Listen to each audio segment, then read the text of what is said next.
and the celebration of Howard's life. We want to welcome everyone who is also tuned in online. So if you're out there, wave. I can't see you, but wave. My name is Keith Rucker. I'm Howard's brother-in-law, married to his sister Joyce for the last 45 years. Speaking for the family, though, we are so honored and appreciative that you've come here today or tuned in online to celebrate with us. At my count, we have 10 states represented here today. California, Colorado, Oregon, Washington, Idaho, Montana, New Mexico, Missouri, New York, Texas. There's a bunch. And then 4 countries represented here today: Costa Rica, Belize, Chile, Mexico, along with Honduras and Brazil watching online, and maybe France, maybe all of South America. You'll understand that as we go along in the service. Thank you so much for making it here. Howard was an amazing person on so many levels, and you'll hear from several persons who were impacted by his life, and yet he was our Howard. I'm your MC for the program that we planned, and I'll wrap it up at the end with some final thoughts before we head down to the reception down the hill at the community center. A special thanks, though, goes to Pastor Corey and the church here for allowing us to hold the service here. He has been so gracious to provide the media support, the wonderful volunteers. I heard there's lots of cookies down there, and you guys have just served us well, and we appreciate it through this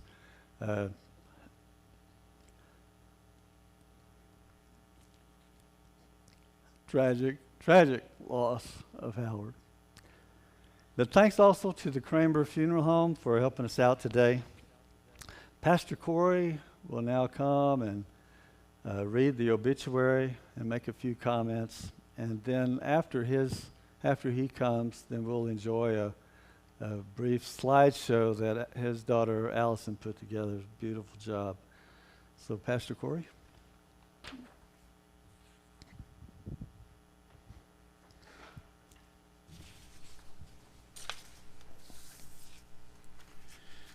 Thank you, Keith. Well, good afternoon. I'm Pastor Corey Lahery, and it's my honor today to read you the obituary of Howard's life. There are also wonderful statements honoring Howard that can be found easily online by Googling his name. And I read those. I'm just amazed at his life. And maybe you authored those, a couple of you. Maybe you've read them, but I encourage you, if you haven't, to check out the tributes online as well as this obituary. And I know that most all of you here knew Howard far better than I did. I did know him a little bit, and I knew him in that little bit to be a very genuinely caring person. Interested, when I talked to him, interested in what was going on in my life and my children's lives. And he was supportive and encouraging. One of the last conversations we had was about my son's educational pursuits, and I was just surprised to know how much he knew about my son, even though this was a scientist that does work all around the world. I just thought that was amazing, and just appreciated him so much. I want to read to you the obituary of Howard Quigley. Dr. Howard Byron Quigley, 70, a resident of Palouse, Washington, passed away on September 4th at Sacred Heart Hospital in Spokane, surrounded by family after 2.5 years of treatment for metastatic prostate cancer. Howard was born March 7th, 1952 in Oakland, California, to Ruth Young and Don Quigley. He had attended public schools in Oakland and earned a Bachelor of Science in Environmental Studies from the University of California in Berkeley, participating in projects on bighorn sheep and black bears in the Sierra Nevada.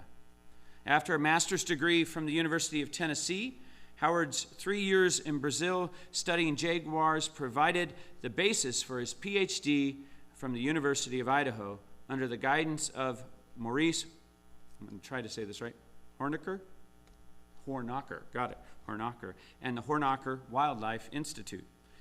Howard was a widely admired wildlife biologist with extensive experience and expertise in research and conservation of large animals, particularly of large cats. His career took him to Brazil to study jaguars, to the Russian Far East to study Siberian tigers, to China for early research on pandas, and to the Yellowstone Teton region to do foundational work on the behavior of cougars and other predators. For the last dozen years, he led the jaguar conservation projects at Panthera, a global organization based in New York City that is dedicated to the conservation of wildcats and their ecosystems.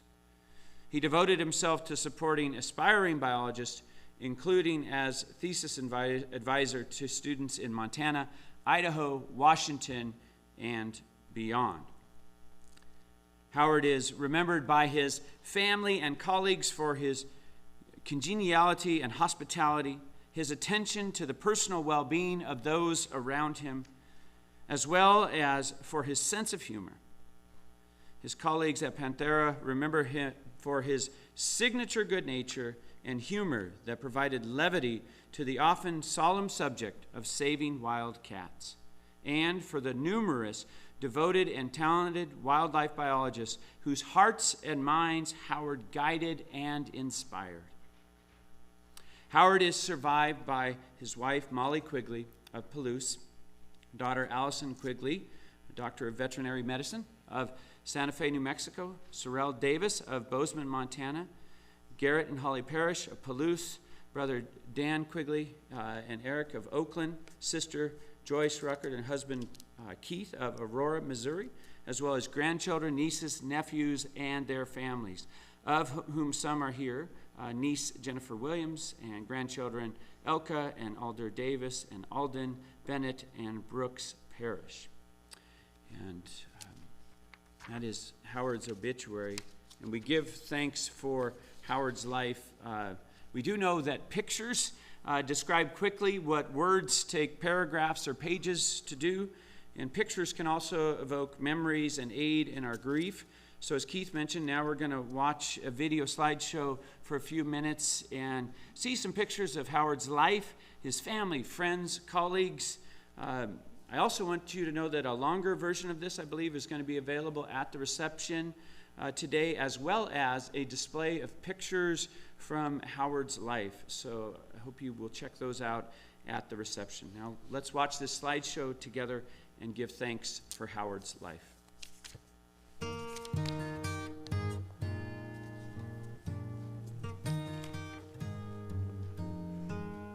Well, the sun is surely sinking down, but the moon is slowly rising.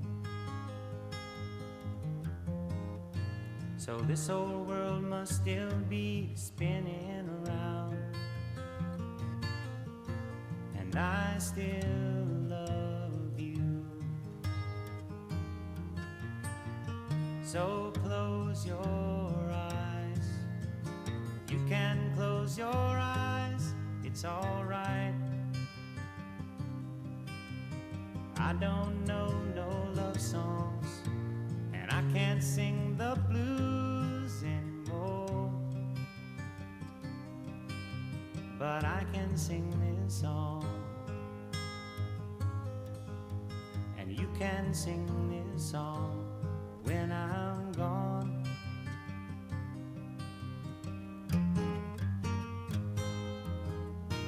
It won't be long before another day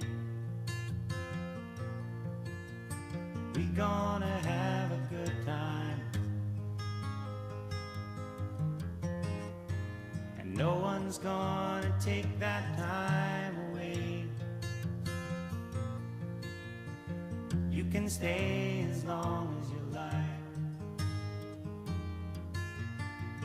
So close your eyes. You can close your eyes, it's alright. I don't know no love songs, and I can't sing the blues anymore. But I can sing this song, and you can sing this song when I'm gone.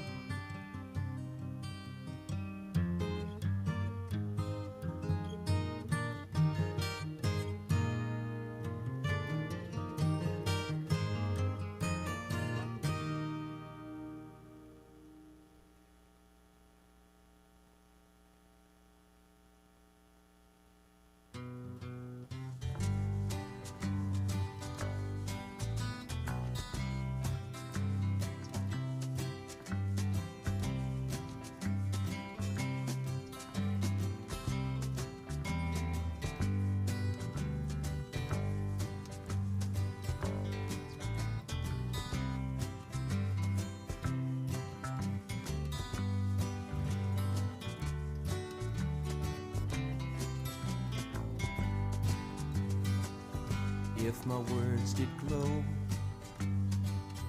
with the gold of sunshine, and my tunes were played on the harp unstrung, would you hear my voice come through the music?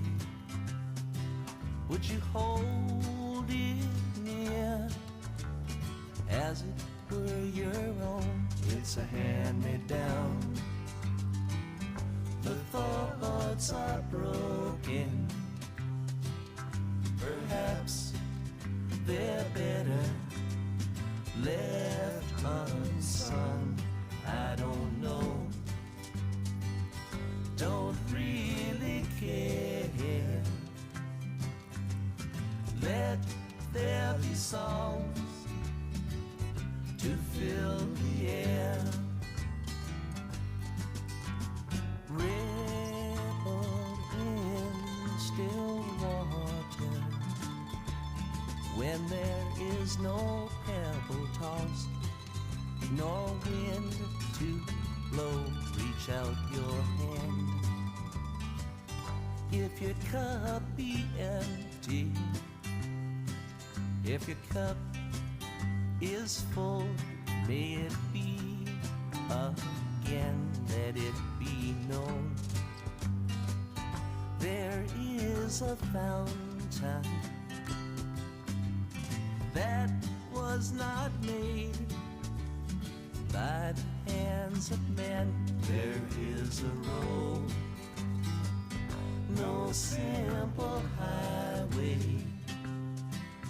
between the dawn and the dark of night. And if you go, no one may follow. That path is for your steps alone. Ripple in still water when there is no pebble tossed, no wind to blow. You choose to lead, must follow. But if you fall alone. If you should stand, then who's to guide you? If I knew the way, I would take you home. La da da da,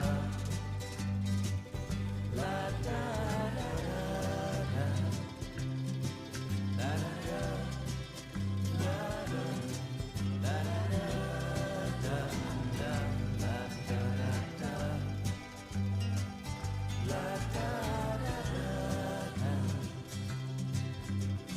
la da da.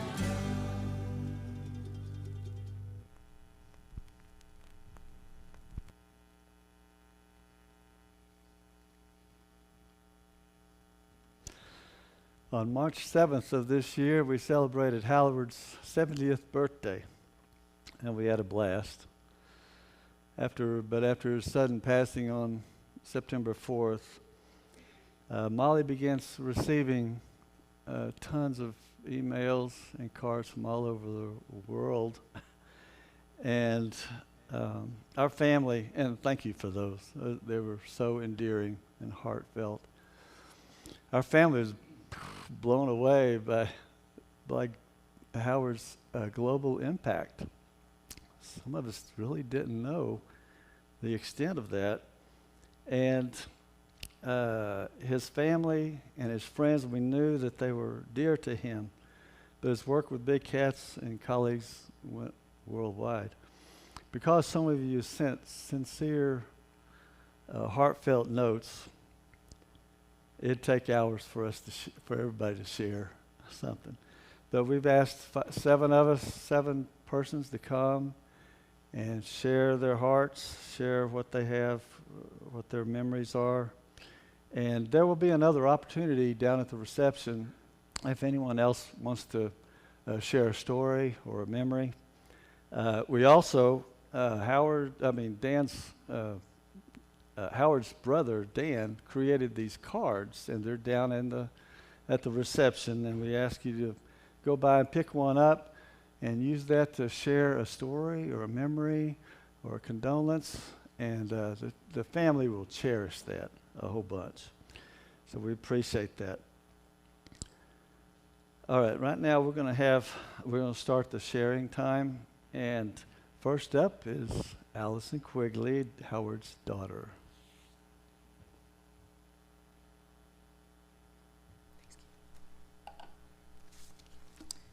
Hello! For those of you who don't know what that means, my dad always greeted, I would say he always greeted me, always greeted a lot of us with that kind of hello, whether I was walking into the house or whether it was on the phone. So I will always remember him saying hello in that fashion. But anyway, so like Keith said, I'm Allison. For those of you who don't know me, nice to meet you. I also just want to take a second to say thank you. Thank you all for coming from the bottom of my heart, and I know from the rest of the family as well. Thank you for being here. Okay, so my dad and I didn't always see eye to eye. We definitely butted heads sometimes, especially when I was growing up. I think I challenged him many times, especially when I was sick. He was typical dad reaction, You're fine, it's good, you're gonna be good, just get back on the saddle, One of these places was at the Safeway, actually. I was about 3 yay big in the front of the little shopping cart, Safeway, down in Moscow, a couple miles down the road. I'm sure lots of you have been there. Anywho, I was like, Dad, I feel kind of bad. My stomach hurts. You're fine, Allison. You're fine. No, but really, Dad, I feel pretty bad. And then I proceeded to projectile vomit all over the aisle in Safeway. So maybe you all have been there, but fun little thing to think about when you go to Safeway. I threw up there. Another time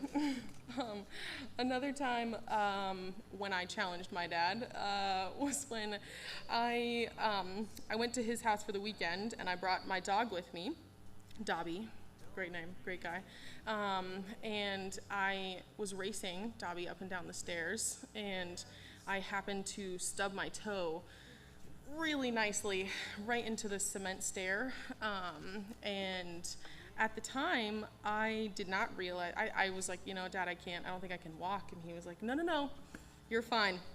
Get your shoe on, put your foot in that shoe, you're gonna be fine.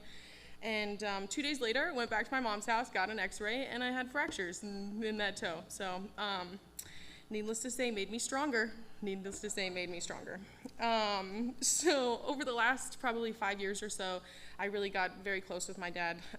I stayed in the bottom, in the kind of the basement of his and Molly's house here in town when I was going to vet school in Pullman. And he was wonderful to have around. Both of them were. It was great. He would meet me with a a late night dinner when I really needed to vent about some not so great clients, or difficult cases, things like that. He would meet me with dinner. He would want to talk about it, and that was invaluable, and I really treasured those moments. When I was working at WSU, I also started working on a racetrack. So there's a racetrack on WSU's campus, and I was working with the racehorses. And horses have always been a big part of my life. And I would get up about 4 o'clock in the morning, go gallop these horses, and then go to school. And so my dad wanted to come visit one Saturday and watch me race the horses. And he came with his big camera. He was ready to take pictures. And so I'm trotting around, getting the horse warmed up. And I was like, and he's like on the rail. So there's like an inside rail of the track, right? He's on the inside rail. And I said, Dad, just FYI, like we're gonna be going kind of fast when we come back around. So just, take a couple steps away from the inside rail. Just a couple, you'll be fine, right?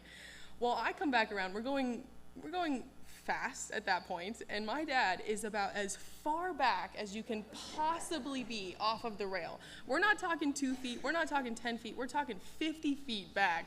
And he's like, oh, trying to snap the pictures really fast. And needless to say, I think he really regretted my riding lessons, giving me riding lessons, and buying me my first horse trailer when I was young as well.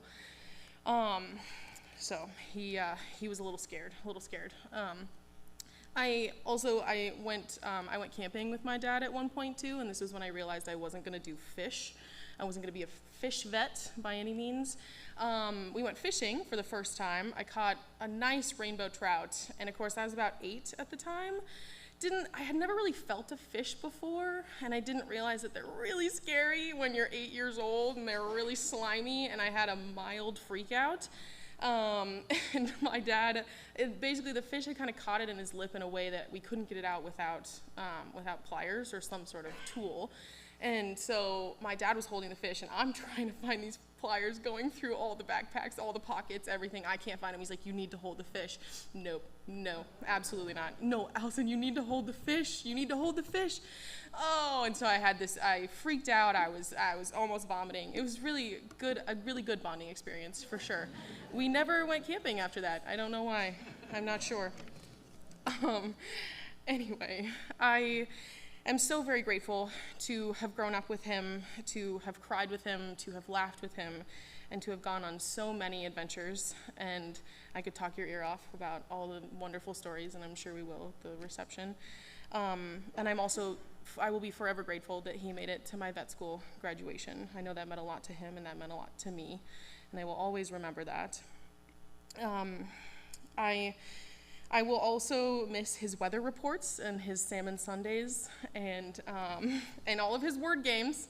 My dad was all about his word games. He used to roll my eyes all the time when I was younger at his word games. And the other day, last year, I was voted the punniest vet student. So I've become my father, is what I'm saying. I've become my father. It's in a process. So let me just finish. I just want to finish with a poem. Feel no guilt in laughter, he'd know how much you care. Feel no sorrow in a smile that he is not here to share. You cannot grieve forever, he would not want you to. He'd hope that you could carry on the way you always do. So talk about the good times and the way you showed you cared, the days you spent together, all the happiness you shared. Let memories surround you, a word someone may say will suddenly recapture a time, an hour, a day that brings him back as clearly as though he were still here and fills you with the feeling that he is always near. For if you keep these moments, you will never be apart, and he will live forever locked safely within your heart. Thank you all for coming.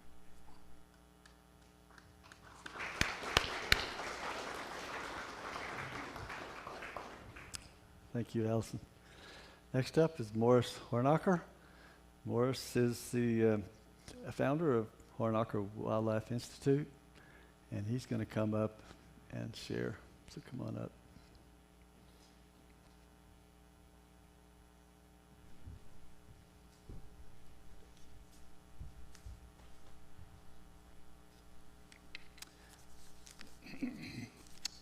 Ladies and gentlemen, it's really an honor and a privilege for me to say a few words about my wonderful friend and colleague, Howard Quigley.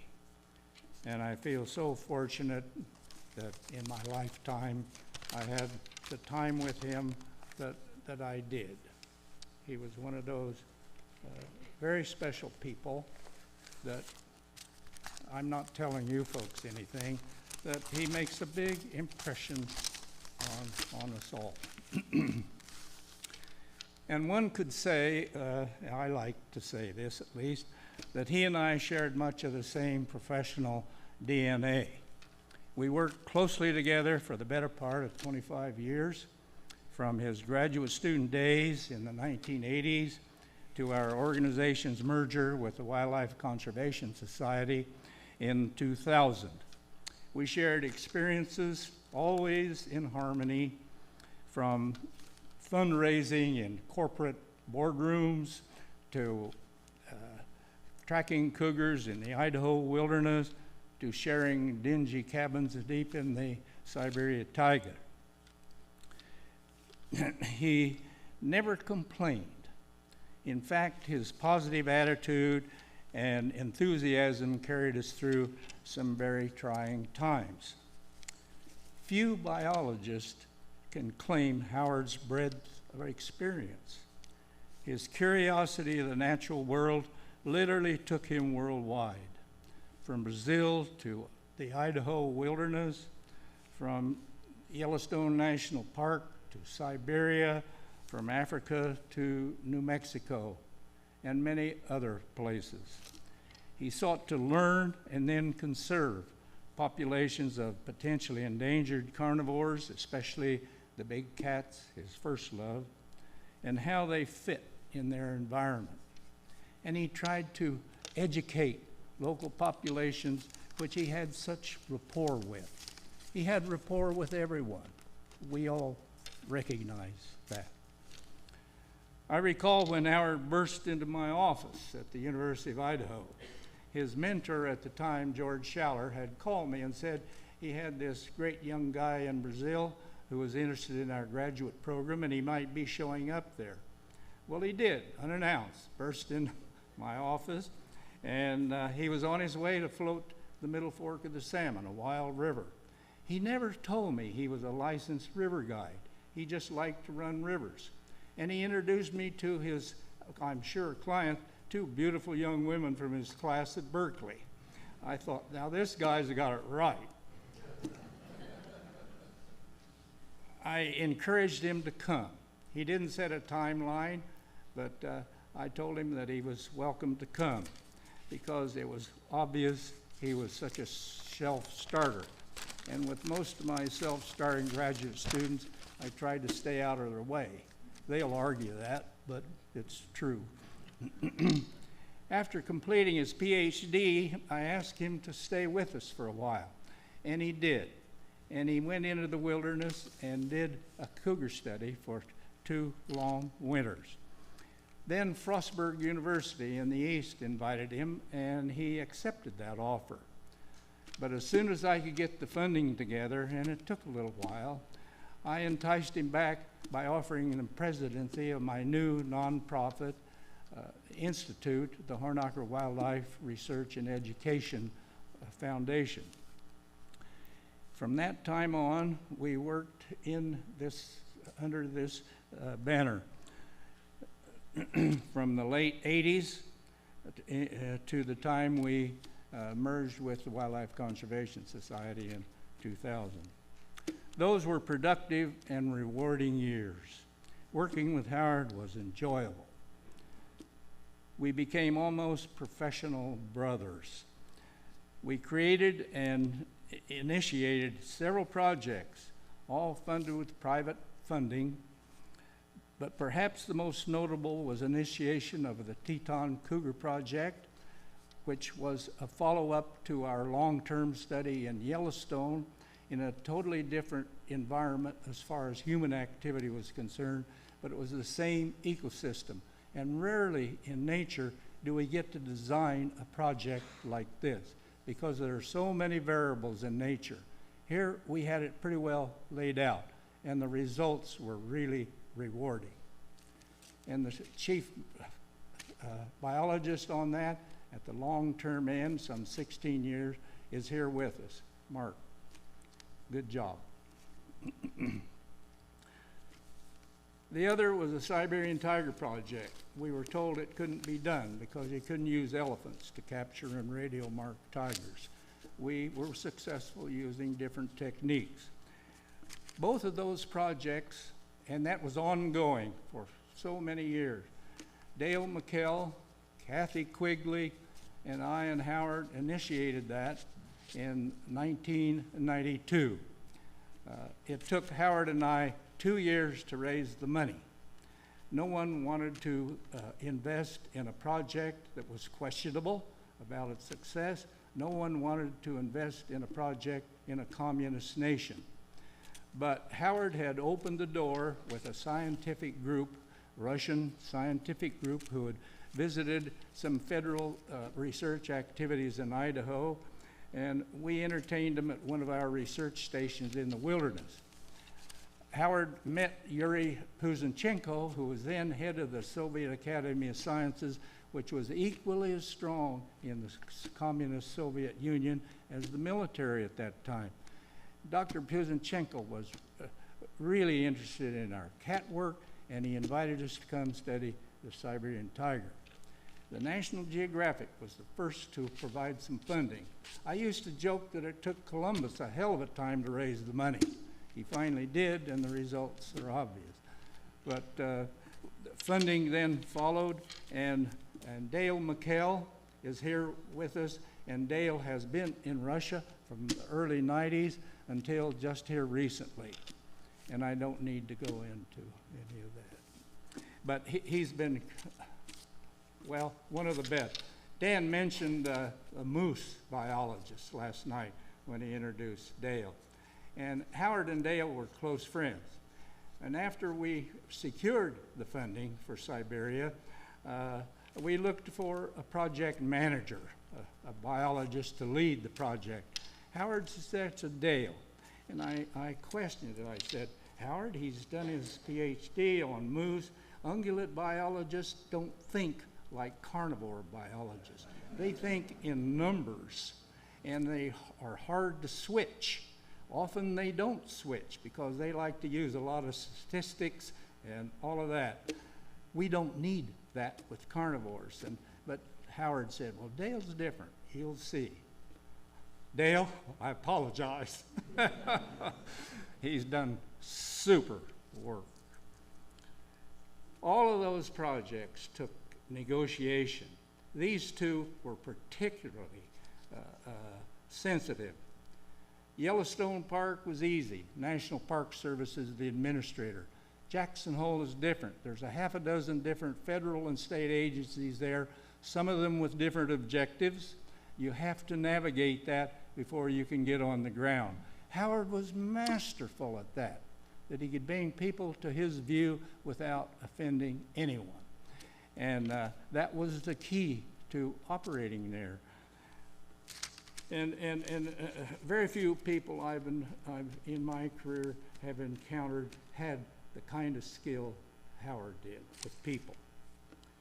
After HWI's merger with WCS, Howard served admirably there for several years, and later in prestigious posts with Beringia South, a nonprofit research institute run by Derek Craighead, John Craighead's son, in Jackson Hole, and then Panthera.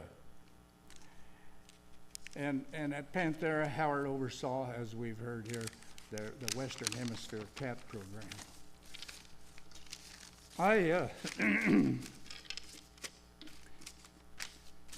I'm comforted by the fact that his scientific contributions and his unmatched people skills from his last form his lasting legacy. There's no question of that.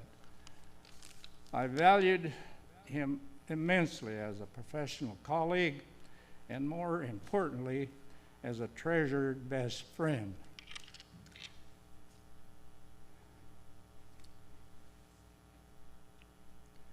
we will all remember him for his achievements, but also that he was the most genuine and nicest person we'll ever meet. Thank you.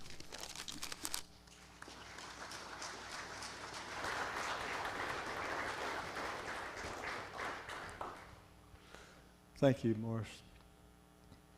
I just found out that Morris has land in Big Spring, Texas, which is real close to where my daddy grew up. Anyway, next up is Mark Elbrock. And Mark is the director of the Puma program and lives in the Olympia Peninsula in Washington.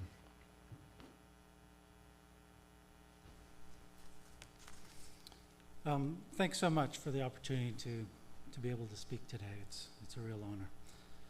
And, I thought I'd share a bit about Howard's career. There's going to be some themes, that come up time and again. But, for just those who are unfamiliar with that part of his life, and when I think about Howard, he never spoke about his own accomplishments. And so I just wanted to make sure that, you're going to hear again and again about them today. Howard, without any doubt, was a real-life champion and hero for wildlife conservation. He lived the life that every undergraduate wildlife student dreams of having. Decades of work with charismatic, wonderful animals like pandas and tigers.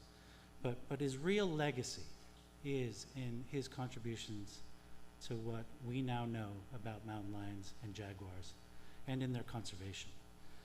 And, fast on the heels of the invention of these telemetry collars that happened decades ago, he was instrumental and participated in these incredible, influential, long-term studies of both species. And I can't emphasize enough that what we know about mountain lions and jaguars today is very much was built upon and defined by these projects in which Howard participated. It's an incredible legacy. And he participated in conservation activities so far-flung, it's hard to describe. But for example, he was an expert, part of a panel that redirected endangered Florida panther conservation. At the other end of the spectrum, he was the co-lead on the Jaguar Corridor Initiative, which is this massive undertaking trying to connect jaguar populations from Mexico all the way to Argentina, co-led with his long-term friend, Dr. Alan Rabinowitz. And, from there, I just wanted to share two things on a personal note, is the two things I miss most about Howard. First is, his eternal optimism. He was a true believer in science. And, what amazed me is that he believed that anyone, really everyone, if exposed to science and data and research, would be just as excited as he was and just as convinced as he was of the results. And that they would, he would say things like, if they just saw the results of this study, people would just race to embrace wildlife conservation and the conservation of wild places. I cannot emphasize that I think there were so many countless projects that were fueled on Howard's optimism alone to bring them to fruition.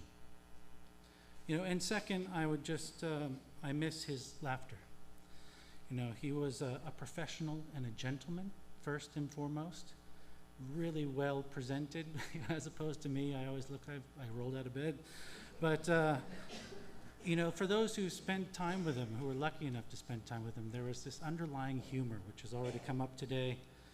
And, his eyes sparkled all the time. And when he laughed, it was so authentic and joyful, you were swept up in his cheer. And it could just redirect you completely. Regardless of where you were in the world, you were suddenly happy. And that's important. I just wanted to share a couple of other quotes from other people. In recent weeks, some of his longest running colleagues are here and have shared quotes, for a memorial we were writing. And I just thought I'd share a few of them. Dr. Tony Ruth.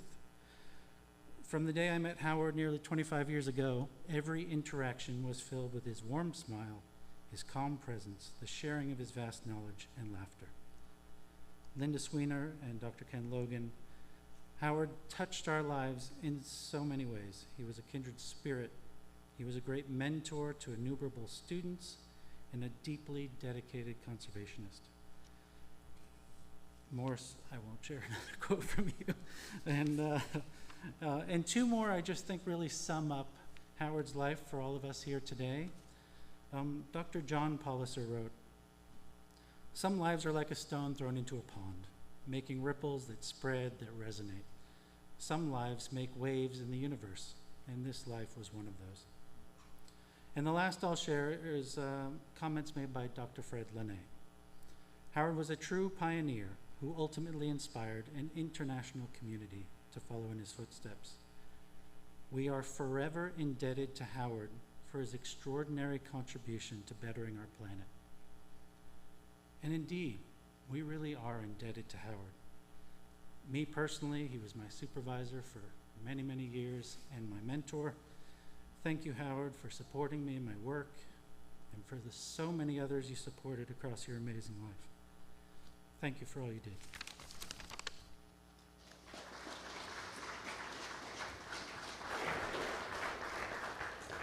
Thank you, Mark. Next up is Howard's dear brother, Dan Quigley.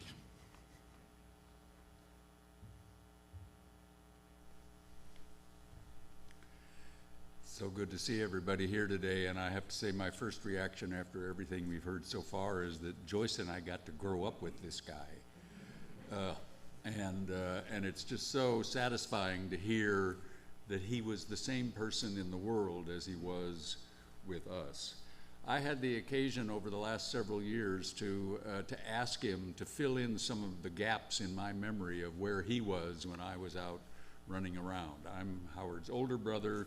Joyce is our younger sister. Howard was a middle child of 3. And one of the things I asked him was how he chose wildlife biology. Where did that come from?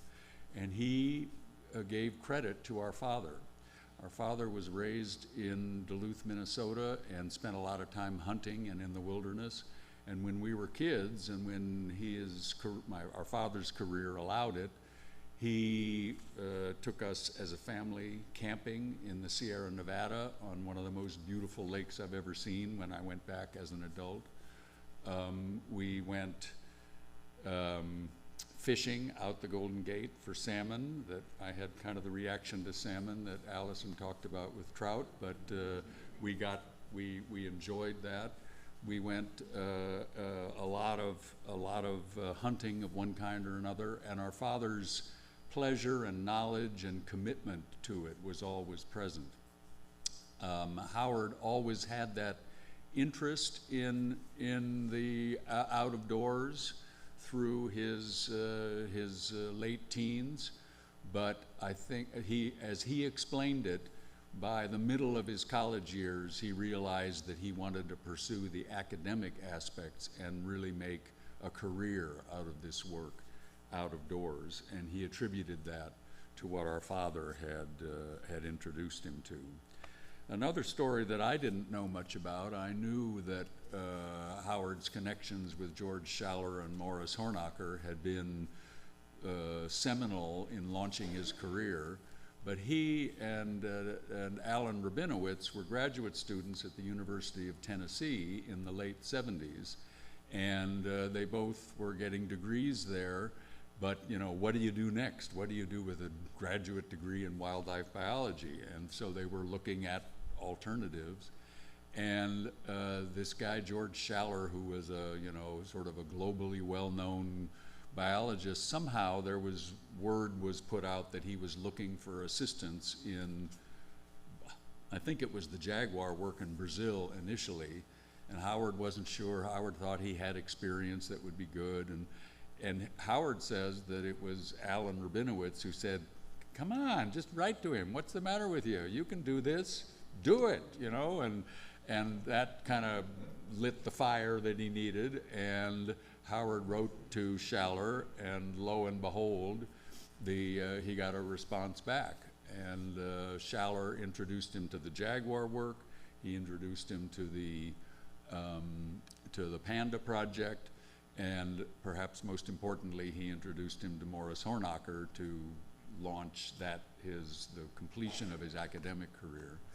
And you can ask my college friend Sterling, who's here, and I, how all of that ruined our lives in 1980, but that's a story for the reception.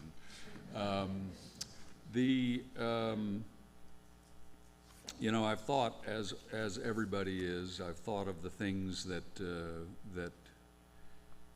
you keep running up against in daily life as you want to tell him something or as you remember something. And I've thought about those things. One of the things that I shared with Howard actually was a scientific view of the world. I entered university expecting to become an astronomer.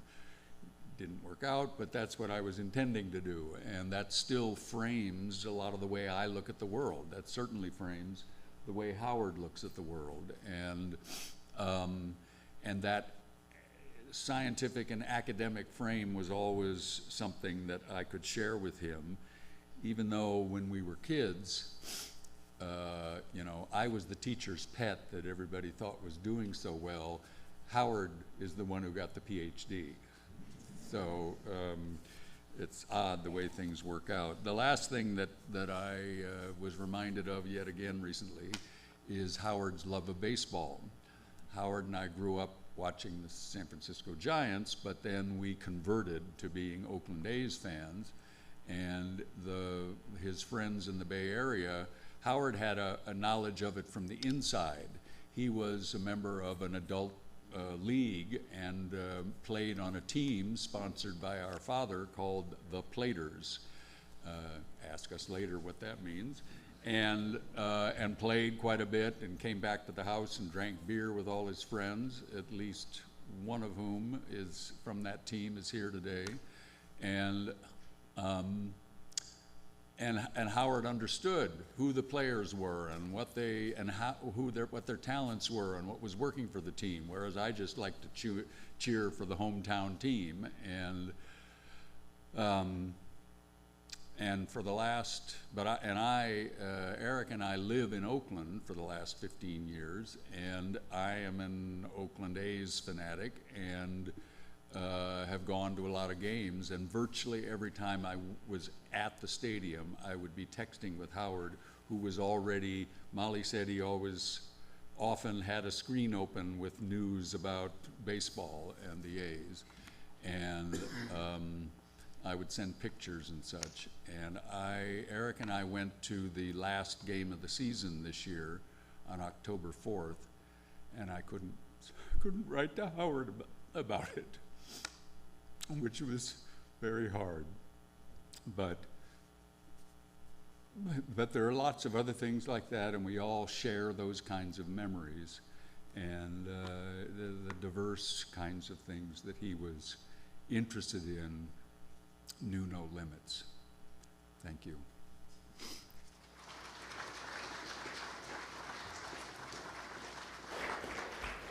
Thank you, Dan. Next up is Allison Devlin. Allison is the deputy clerk for the Jaguar program. Allison.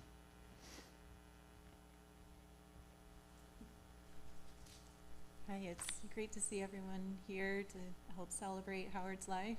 To Howard's family, I'm known as the other Allison. And whenever he would speak in our meetings, especially ones that ended late in the day, he would say, "Oh, my Allison just walked through the door, gotta go." Or sign off by saying, "Oh, the grandkids are running in, gotta go." Which is one of the best ways to end a meeting, I think. He, of course, as everyone's hearing, and as you've known from working with him, an exemplary scientist and brilliant diplomat. He built bridges everywhere, from the Puma Project to the Jaguar Corridor Initiative. I first met him and Molly on the Teton Cougar Project. I remember our first evening, we and the team were eating in an open-air restaurant, and there was an earthquake that struck, and Howard pulls this exaggerated face and looks over his shoulder and says, I think there's a super volcano back there somewhere. And then after that, I went to Brazil with my PhD and had the great fortune to work with Howard for many years with our Panther Brazil team in the Pantanal. And another favorite story, toward the start of that project, we were GPS collaring jaguars, and he was working with this documentary crew. And this male jaguar was collared. He produced great data for the study, but the documentary crew had brought what they called a critter cam, and it was a small camera that would fall off after 24 hours, but record about 10 seconds of video for about 24 hours before it fell off. And the key was you didn't know when or where, or you wouldn't know where it was gonna fall off. It just had a VHF signal, and we had to try to find this. And it gets to the last day of filming. The crew is really concerned. They want to get this camera back, but we don't know where it dropped off. It may have dropped off in the river. The jaguars love swimming in water. It could have been dropped off in flooded savanna. We didn't know. Howard, the team, including Fernando Tortato, Rafael, and I were in the boat listening for the VHF signal, and sure enough, very weak, but we hear the signal, and we somehow managed to find this small camera. And as we're going back, Howard said, "No one tell the team, the film crew, that we found this camera. I'm gonna hand it to them on a silver platter." Somehow, he produced a literal silver platter. We had the whole dinner. Everyone was very morose. The film crew was just ready to call it quits. They said, "Well, we tried." And he brings out this covered platter as the dessert, and he walks right up to the director and says, "Oh, would you like to have the first bite?" And the director says, "Yes, please." So Howard pulls off, and sure enough, there's the critter cam, and the whole crew was so happy. It was just one of the best moments. And some of the footage did end up in that documentary, which was amazing. Even with all of his brilliance and scientific integrity, he still embraced the humanity in everyone. And that's been a resounding theme as I've been working with the Jaguar program in this added capacity, is the same thing that everyone has been saying. He would see the person first. "Hello, how are you?" That was something that he brought that is so hard to find, especially with someone with such an amazing reputation. And he's had the Jaguar journey, our work with the Jaguar 2030 roadmap.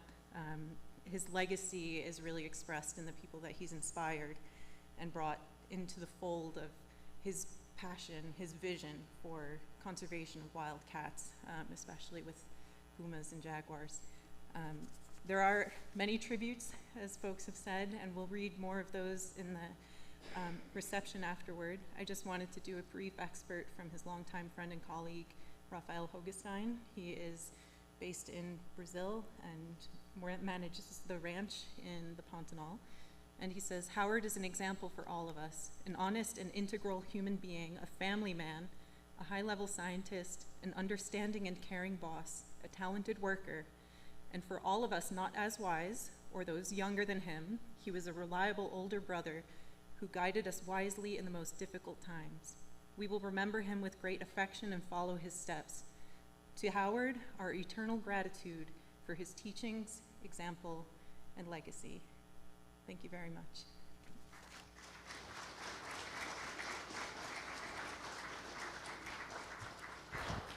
Thank you, Allison. Next up is Roberto Salom. Roberto is the director of the Costa Rica Jaguar program.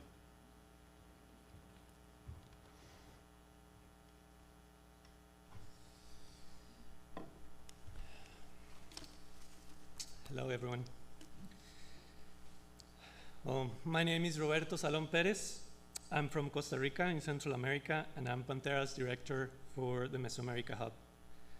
I'm both honored and grateful to share some words with you to say farewell to our dear friend Howard. I want to offer my deepest condolences to Molly, his daughter Allison, all his beloved family and friends. In a day when tears want to come out dripping slowly, and I feel a deep knot in my throat, I can't help to feel very lucky and happy. Lucky and happy for being able to meet, learn from, and become friends with one of the kindest persons that I've known. I met Howard in Panama almost 14 years ago when he was already no less than a legend in Jaguar world, and I was taking my first steps in my professional life. From day one, I learned that his outstanding skills as a scientist were matched by his special way of really seeing people and caring for them. The last time I saw him personally, this last May in New York, I was surprised when he was able to remember the name of the lady at the front desk in the hotel where we stayed at. He had not been able to go to New York for 2 years because of the pandemic, but he still remembered her name. And this was not just good memory. He really cared about people. In our work meetings, he would open by asking, "How are you?" And then go on asking about your children by their names, and really listened to the person in front of him. When I came with my family to Moscow, Idaho, to live for a year to start my PhD, Molly and Howard went beyond their duties to help us get settled. The best way I can describe what they did for us is that they made us feel we had family just a few hours away. There were 2 people that were always pushing me to start my PhD. One was my mother, and the other one was Howard. And I know I'm not the only one who was supported by him. People from the Jaguar program and other programs at Pantera can give testimony of the countless times they received his guidance, his teachings, his support, or just laughed with him. This earned him the nickname among some of the staff in Central America of Papa Jaguar or Jaguar Dad. There will be many things that will make me feel he is with us in our hearts. Whenever I hear the word Jaguar, as we pronounce it in Spanish, I will hear his name. Whenever I hear someone saying, "How are you?" I will hear, "Howard you," and remember how he cared for others. Whenever I see a puma kid in blue eyes or the white goatee in a puma snout, I will see his face. Whenever I see a yellow page notebook or a watch facing the other way, I will remember him and how methodical he was. Whenever I think of family, he will be there as he made me feel part of the pride. Whenever I meet a nice person, I would think of him and feel a little bit sad that he's not longer physically with us. But I will also feel very lucky and happy that I was able to share some moments with him in this journey we call life. Hasta pronto, Howard. Thank you.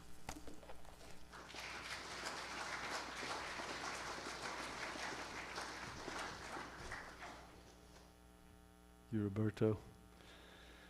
Next up is my wife, Howard's sister. She'll come and share. Come on.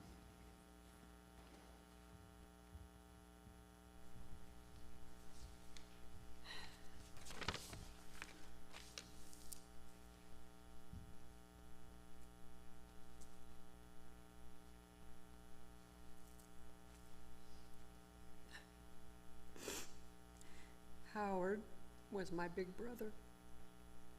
He was the middle child. He was an athlete. He was a list maker, those yellow pages and notebooks. When we came a year and a half ago to visit, there on the table was the yellow legal pad with 3 or 4 pages of everything we were going to do, every place we were going to eat, what we were going to have for hors d'oeuvres, you name it. It was the list. He was also the selfie taker. I know many of you have seen those pictures. You know, Howard had those long arms and he'd try to get everybody in, but there was only half of his face, you know, because he's trying to get everybody else in the frame. He was always congenial. He was a people guy. He was a husband, father, grandfather, scientist. He was a lover of the outdoors. He was always the one to make faces in pictures. And I think that's a genetic trait because my son does the same thing now. There's always a, hey, or something like that, you know. He loved basketball and baseball, having many conversations with Dan as they followed the Oakland A's. He was a world traveler. He loved his family, and he loved big cats. From Russia to Brazil to the Pacific Northwest, he loved big cats.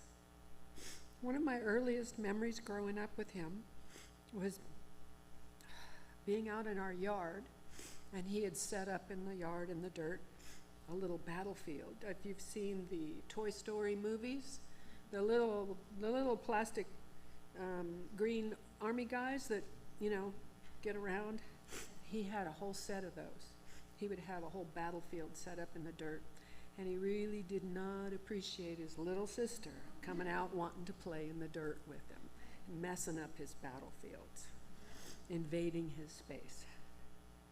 Then there's a small black and white photo. It's down at the community center.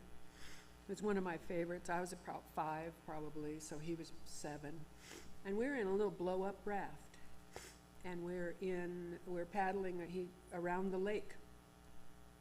And we're glancing at the camera and the oars in hand, and we were at that beautiful lake, I think, that you talked about, Dan, and we paddled all over that lake, and there was Howard and me in this little blow-up raft.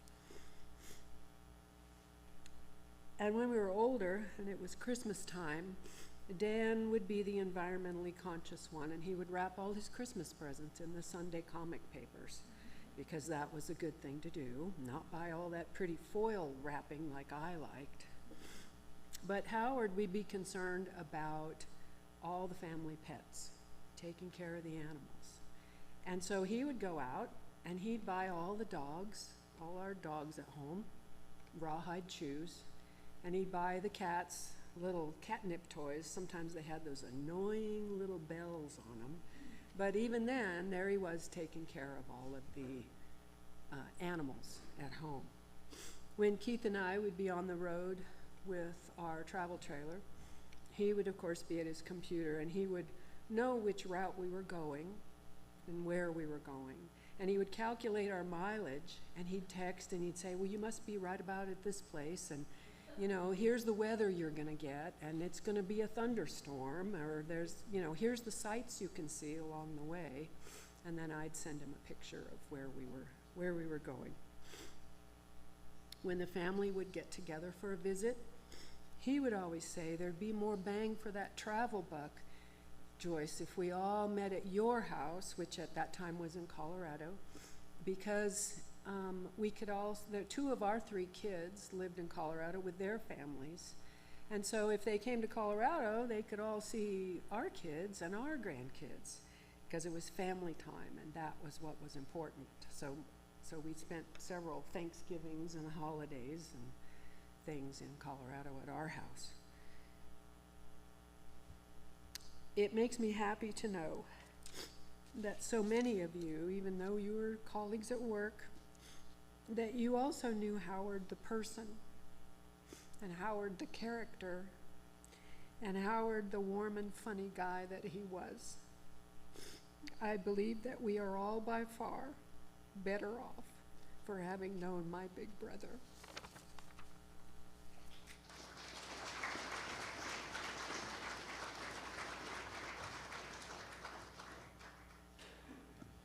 Right now we're going to listen to, if you need to stand, that's fine. We're going to listen to a band play Amazing Grace. And just give yourself a minute, take a break, take it all in, let things soak in about the amazing life of Howard.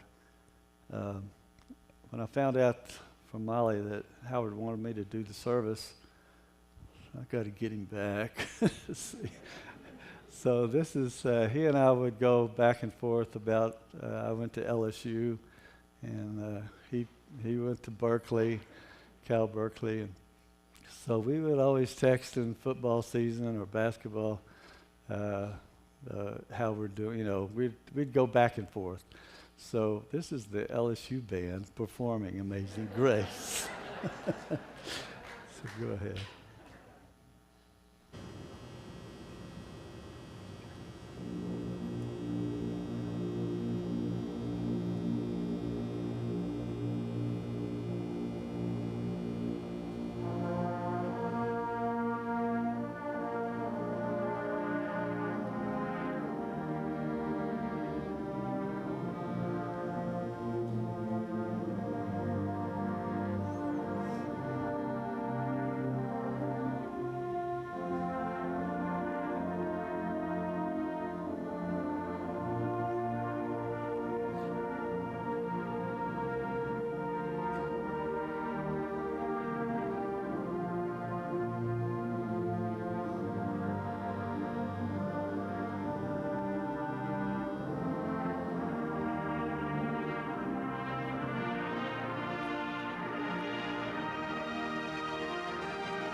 hope that's not for me.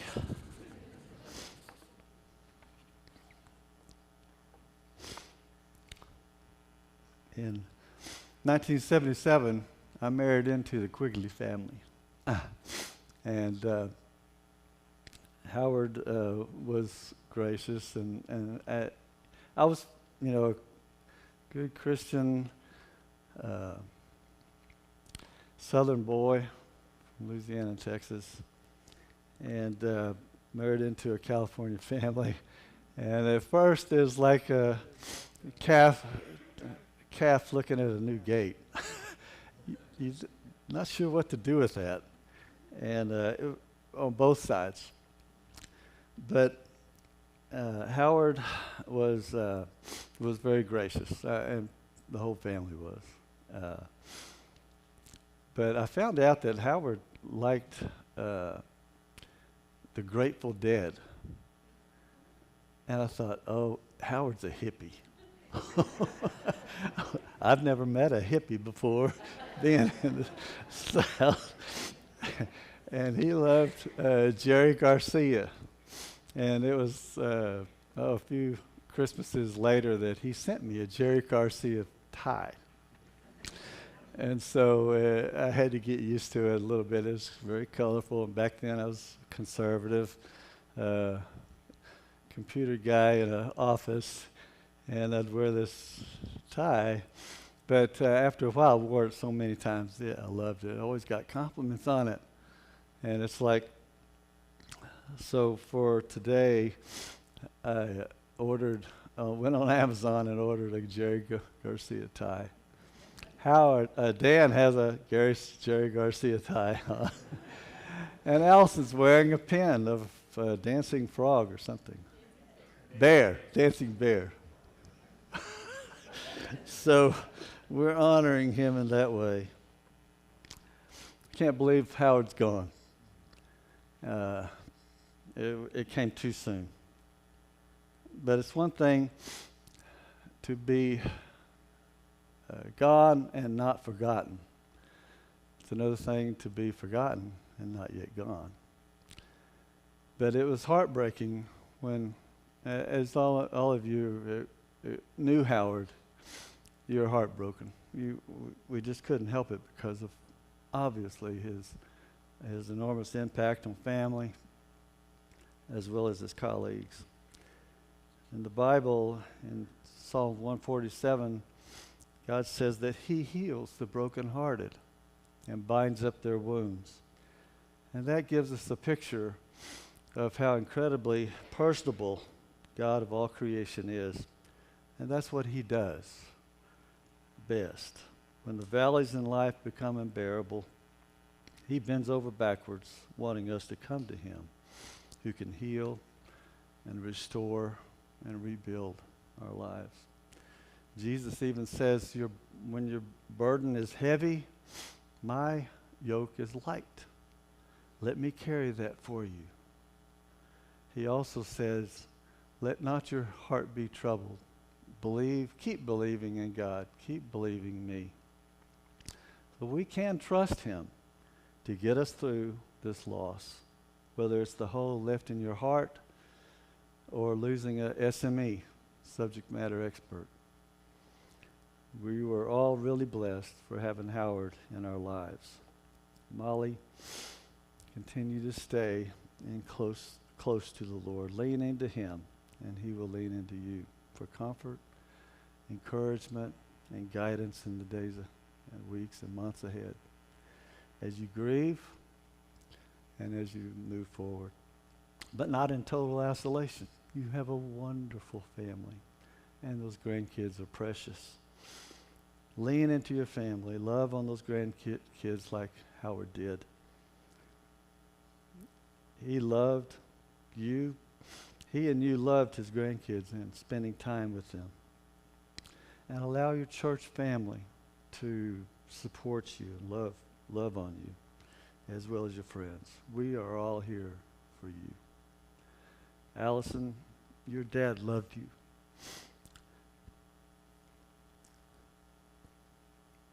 And, you can carry his love going forward.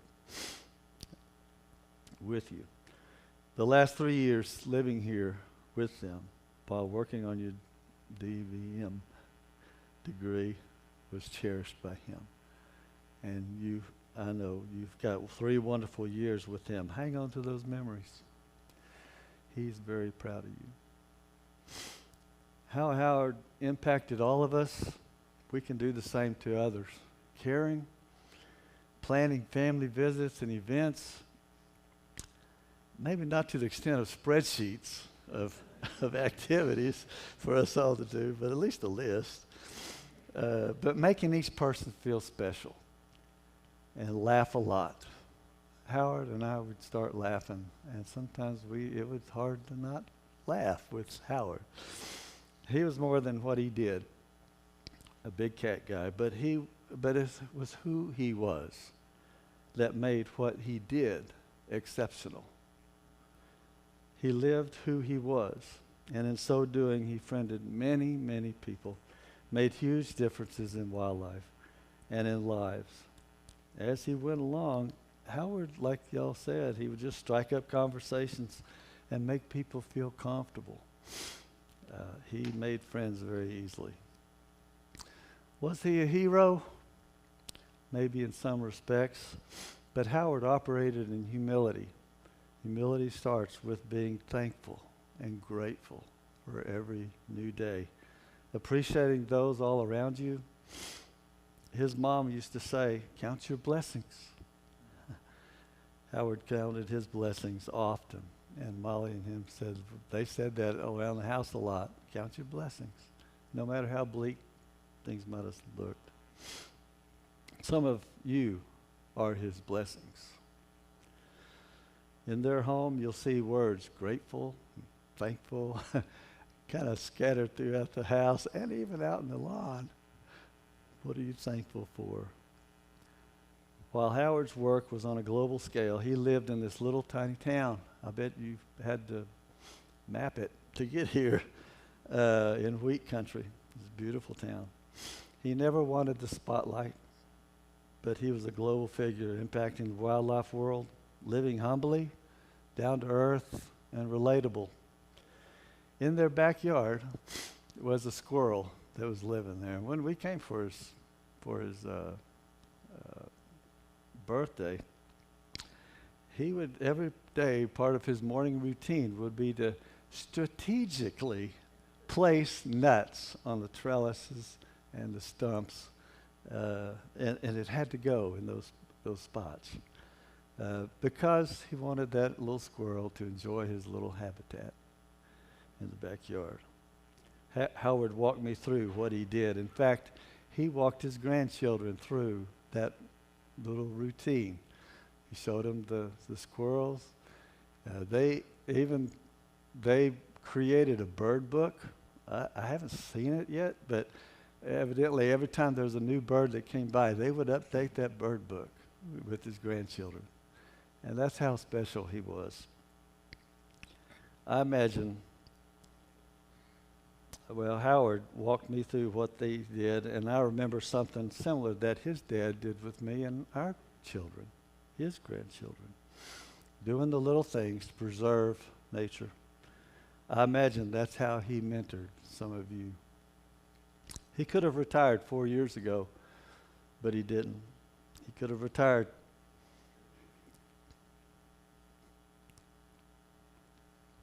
2 years ago, 2.5 years ago, but he didn't after he found out he had cancer. He could have retired even 3 months ago when his health was really starting to go downhill, but he kept working. Howard, why keep working? Why not enjoy the fruits of your labor and enjoy family even more? I found that most people go through life to get all they can all they get, and sit on the can. But Howard's life is a shining example of the exact opposite. He continued to press forward to make Earth a better place up until his final breath. That made his life significant. He was driven by a higher calling concerning relationships, and the preservation of big cats, and even those who donated the funding for those programs and projects. He spent time with those people, and they loved him. Just detailing planning of our family gatherings added that touch of Howard. So how do we carry on Howard's legacy? What would Howard want us to do? I think 4 things if you're taking notes. Be grateful, first of all, for who you are, for what you have. And whatever you do every day, be grateful, be thankful. Howard would often say, I already said this, but when life looked bleak, count your blessings. We're going to sing that song in a minute. I'll show you. So get ready. The second thing is keep pressing for the cause you so passionately work toward, whatever that may be, and bring others along for the journey. Making disciples or mentoring people is meant to be a continuing thing. So bring others along for the journey. Life is about relationship with the Creator, with others, and with nature. You never know who you might be impacting. And then thirdly, keep learning. Howard was big on his expectations with education, and for good reason. He gained the depth and the science behind everything to keep that bigger picture so he could pass that along to a lot of you. But he also encourages the kids, his grandkids, to especially be learning. And he would take them around, whether it's on a beach or in the backyard, and show them different things, teaching them. And then lastly, stop and smell the roses along the way. Howard enjoyed others. He would want you to enjoy others, asking questions, putting yourself out there, and just enjoying other people non-judgmentally. And you'll enjoy life. Some people work hard just to survive and make ends meet. Some achieve success, but a few live a life of significance, where they live beyond themselves and make a difference in others' lives and the world around them. Howard significantly impacted and made a difference with his life and mentored people whether he realized it or not. And when I say mentored people, not just his colleagues, but the grandkids or his children, his daughter. That's what legacy is all about. It's a good thing, like I said, to be gone but not forgotten. Not so good to be forgotten and not yet gone. My challenge to you and to me is, how do we want our lives to be characterized? We're going to close with this hymn, as the piano player so graciously has been here today, with the hymn, Count Your Blessings. And I think the words will be up on the screen. Yep. And I'll lead us in this hymn, but you got to do your part. And you got to sing it out too, because I can sound like an old cow. But let's stand, if you will, and sing. Then Corey will lead us in a closing prayer and give us instructions after that.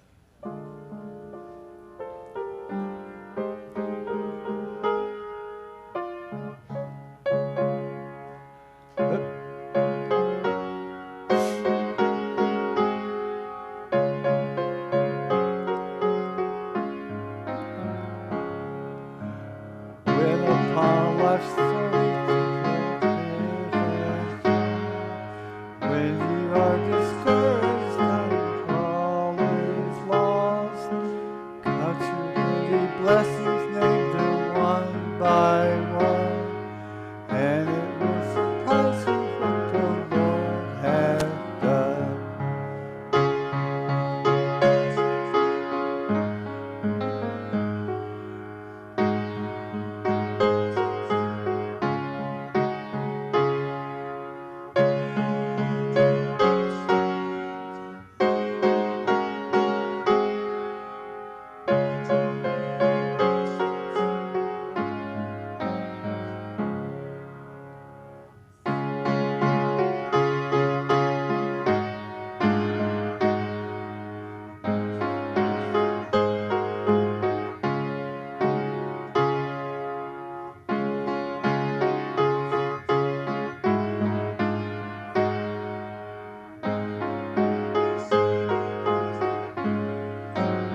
You can be seated. Again, thank you for being here today to give thanks for a life well lived, a life well loved. I believe that all good gifts are divine in origin, and there might be differences in how some of us think about that. But the soul of a scientist like Howard is seeking to reveal and explain this beautiful and amazing world in all its complexities. And I believe that the human is spiritual, that the soul, though hard to define, is real. And so as we now close, I want to pray with you all and commit to the great Creator God, this amazing, beautiful soul, Howard Quigley. Let us pray.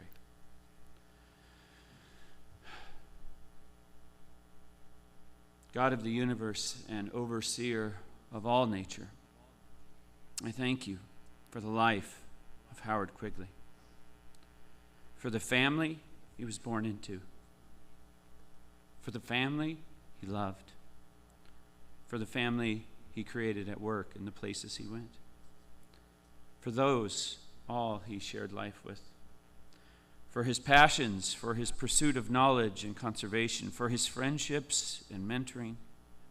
We give you thanks. We thank you for his smile, for his laughter, for his encouraging words, for his questions, for his joys. We thank you for his perseverance, especially these last couple of years. I thank you for his soul, his essence. And I pray for the souls gathered here, gathered in many different places around the world, these souls that love him.